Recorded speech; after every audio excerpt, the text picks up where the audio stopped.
him paying you that much, you should at least entertain the fans. Give the fans an entertaining fight.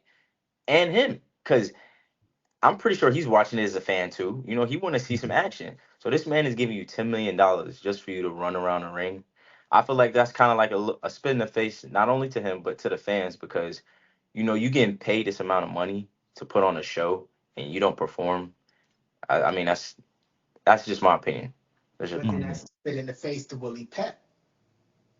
Because this gentleman don't know the science of boxing, the art of boxing, to him it might be boring. But I feel like that's Willie Pep won around from moving around. but I feel like And that's not to doing each the his punch. own though. I feel like That's that's the people's science of preference. boxing.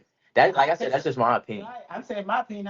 How could somebody come in and take away the science and art of boxing of hit and not get hit?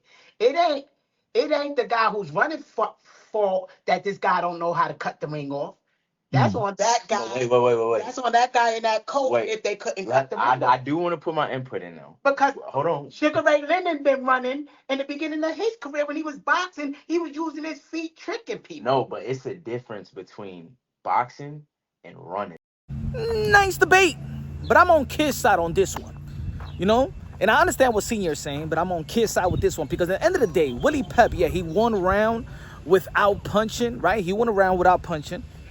But let's not forget that he ended the fight with a knockout in the 8th round versus Jackie Graves. So that's the point.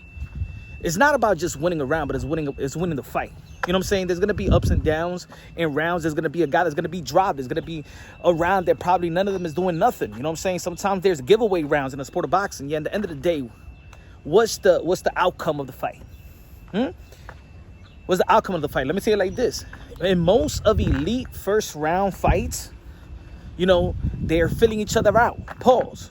So a lot of things ain't moving around. A lot of things ain't happening in the first round. Well, outside of what Kid Austin did to Tevin Farmer in the first round, you know what I'm saying? But at the end of the day, when it's elite versus elite, you know what I'm saying? You're going to have a fill-out round. You know what I'm saying? Roy Jones Jr. did that. Floyd Mayweather did that. Sugar Ray Leonard did that. You know what I'm saying? Oscar De La Hoya did that. You know, when it comes to elite versus elite. So at the end of the day, I always hear, yeah, Willie Pep won a round, but he won the fight with a KO. He won the fight with knocking the dude out. And that's what the boxing world needs. That's what the boxing world wants. That's what the boxing world is paying for. I'm paying to see entertainment.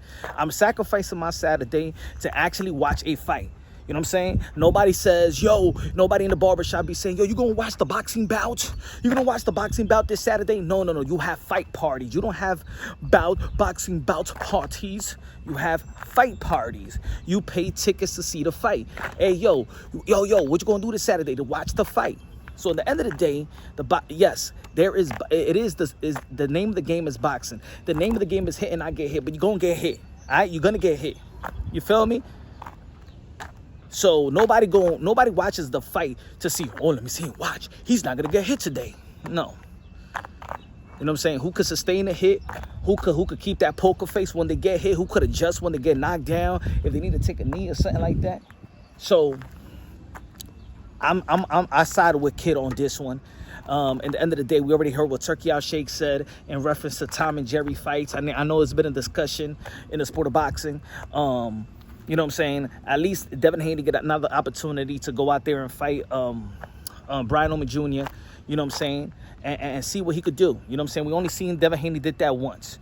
Nobody gives a damn about William Skull. We don't want to see him. We didn't want to see him before. We don't want to see him now. So at the end of the day, the poster boy of running right now has been Devin Haney. But at the end of the day, he only did that with Jose Ramirez. You know what I'm saying? I'm going to give him the benefit of the doubt because he didn't do that with Lomachenko. He didn't do that with Regis Prograis. He didn't do that with George Camboso. He didn't do that with Jorge Linares, Jojo Diaz. You know what I'm saying? He didn't do that. Not even with Ryan Garcia when he was getting knocked down, put down. So, is he a knockout artist like Kid Austin? Could Devin Haney do what Kid Austin did? No. But at the end of the day, he know how to win. And hopefully, with the fight with Brian Oman Jr., he does not do the same thing he did with Jose Ramirez. Let me know what y'all think, but I side with Kid on this one. Let me know what y'all think, man. Subscribe to the channel, smash the like button. Love you, God bless, and on to the next.